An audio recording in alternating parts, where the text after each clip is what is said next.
Assalamualaikum warahmatullahi wabarakatuh. Kembali lagi bersama Pondok Iqra, dan pada kesempatan kali ini insya Allah kita akan sama-sama belajar membaca surat Al-Falaq berikut penjelasan tajwidnya. Baik sahabat semuanya, mari kita mulai pelajaran kita kali ini, semoga bermanfaat.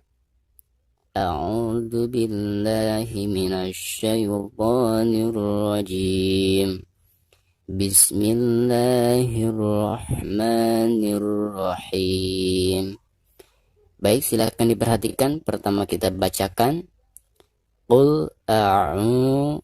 Nah, harus dibedakan antara mengucapkan alif dengan ain.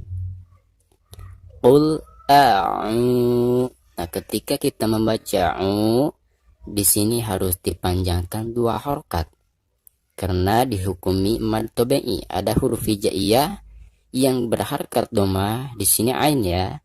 Lalu di depannya ada waw sukun, maka dihukumi mad tabi'i dan dibacanya 2 harokat. Qul a'udzu birabb. Nah, ketika membaca ro, maka di sini dihukumi ro tafkhim atau ro yang dibaca tebal karena ro di sini berharakat fathah ya. Birabbil. Nah, perhatikan alif lam di sini adalah alif lam qamariyah karena ada alif lam lalu di depannya merupakan salah satu daripada huruf qamariyah yaitu fa ya.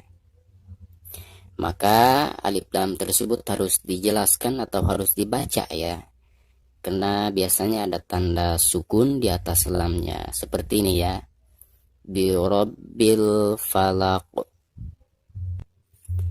Nah, kenapa ketika diwakofkan huruf qaf di sini itu dipantulkan? Karena huruf qaf itu termasuk salah satu daripada huruf qalqalah. Bahkan dihukumi qalqalah kubro di sini ya, karena huruf qaf tersebut itu adanya di ujung kalimat atau di ujung ayat ya. Maka cara membacanya itu harus dipantulkan dengan suara pantulan yang lebih jelas ya, karena dihukumi qalqalah kubro. Qul a'udzu birabbil falaq. Nah, seperti itu ya. Baik, selanjutnya min syarri ma khalaq. Nah, perhatikan nun sukun bertemu dengan salah satu huruf ikhfa yaitu di sini shin ya. Maka cara membaca nun sukun di sini itu harus disamarkan atau didengungkan ya. Min, jadi bukan min ya. Min syarri ma. Nah, bacaan ma di sini itu harus dibaca 2 harokat karena dihukumi mad tabi'i. Ada huruf hijaiyah yang berharkat fathah, lalu di depannya adalah alif sukun seperti ini ya, tersambung dengan alif, maka dibacanya 2 harokat ya. Min syarri ma khalaq. Nah, di sini huruf qalqalah ya, bahkan dihukumi qalqalah kubro karena posisi huruf qalqalah tersebut itu ada di ujung ayat ya. Maka harus dipantulkan dengan suara pantulan yang lebih jelas ya. Baik, selanjutnya wa min syarri ghasiqin idza waqab.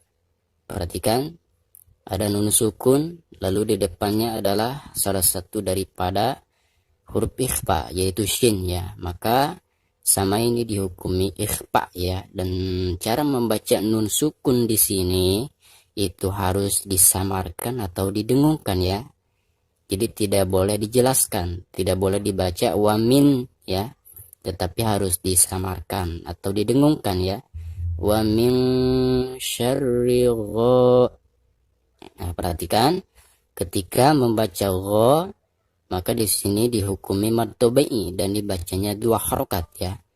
Ada huruf hijaiyah oghin ya yang berharakat fathah, lalu di depannya ada alif sukun salah satu daripada mad tabi'i ya. Wa min syarri ghasiqin. Nah, ada tanwin. Lalu di depannya adalah salah satu daripada huruf izhar. Nah, maka cara membaca tanwin di sini itu harus dijelaskan ya.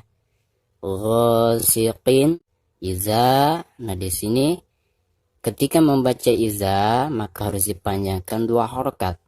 Karena ada huruf hijaiyah yang berharakat fathah yaitu za ya. Lalu di depannya ada alif sukun. Salah satu daripada huruf mad tabi'i ya. Perhatikan di ujung kalimat ini atau di ujung ayat ini ada huruf ba yang merupakan salah satu daripada huruf qalqalah. Maka ketika diwakofkan itu suara huruf ba-nya harus dipantulkan. Bahkan dengan pantulan yang lebih jelas karena posisinya ada di ujung dan dihukumi qalqalah kubro. Iza waqab. Nah, seperti itu ya. Baik, selanjutnya wa min syarrin nafatsati fil 'uqad. Perhatikan nun sukun bertemu dengan salah satu huruf ikhfa yaitu shin ya. Nah, maka suara nun sukun di sini itu harus disamarkan atau didengungkan ya. Wa min syarrin. Nah, perhatikan dari ri langsung diidghamkan atau ditasydid dan kena. Karena alif lam di sini dihukumi alif lam syamsiyah. Wa min syarrin nafa. Nah, mad asli dibacanya 2 harakat ya. Wa min syarrin nafatsa. Nah, ini juga sama dibaca 2 harakat karena dihukumi mad asli. Nafatsati fil 'uqad. Fil. Nah, perhatikan alif lam qamariyah ya. Karena ada alif lam di depannya adalah salah satu daripada huruf qamariyah, maka cara membaca lamnya itu harus dijelaskan ya. Karena ada tanda sukun seperti ini ya, berarti menandakan lam tersebut harus dibaca jelas ya. Fil 'uqad. Nah, ada huruf qalqalah yaitu dal ya. Terus posisinya ada di ujung bacaan atau ada di ujung ayat ya. Maka cara membacanya itu harus dipantulkan dengan pantulan yang lebih jelas ya. Karena dihukumi qalqalah kubro. Fil 'uqad. Nah, seperti itu. Baik, selanjutnya wa min syarri hasidin idza hasad. Perhatikan ada nun sukun lalu berhadapan dengan salah satu huruf ikhfa yaitu shin ya. Nah, maka cara membaca nun sukun di sini itu harus disamarkan ya. Tidak boleh dijelaskan. Jadi tidak boleh dibaca wa min ya. Tetapi harus didengungkan. Wa min syarri ha. Nah, perhatikan ketika membaca ha di sini dibaca 2 harakat karena dihukumi mad tabi'i. Ada huruf hijaiyah yang berharakat fathah yaitu ha ya. Lalu di depannya ada alif sukun, maka dibacanya 2 harakat. Wa min syarri hasidin. Perhatikan ada dal yang berharakat tanwin kasroh. Lalu di depannya adalah salah satu daripada huruf izhar yaitu alif ya. Maka cara membaca tanwin di sini harus dijelaskan ya. Hasidin iza hasad. Nah, ketika membaca iza maka di sini harus dipanjangkan 2 harakat ya. Karena dihukumi mad tabi'i ya, ada huruf hijaiyah yang berharakat fathah lalu di depannya adalah alif sukun. Maka dibacanya 2 harakat. Iza hasad. Nah, perhatikan di ujung bacaan ini adalah huruf qalqalah ya, yaitu dal. Maka ketika diwakofkan suara dal tersebut harus dipantulkan.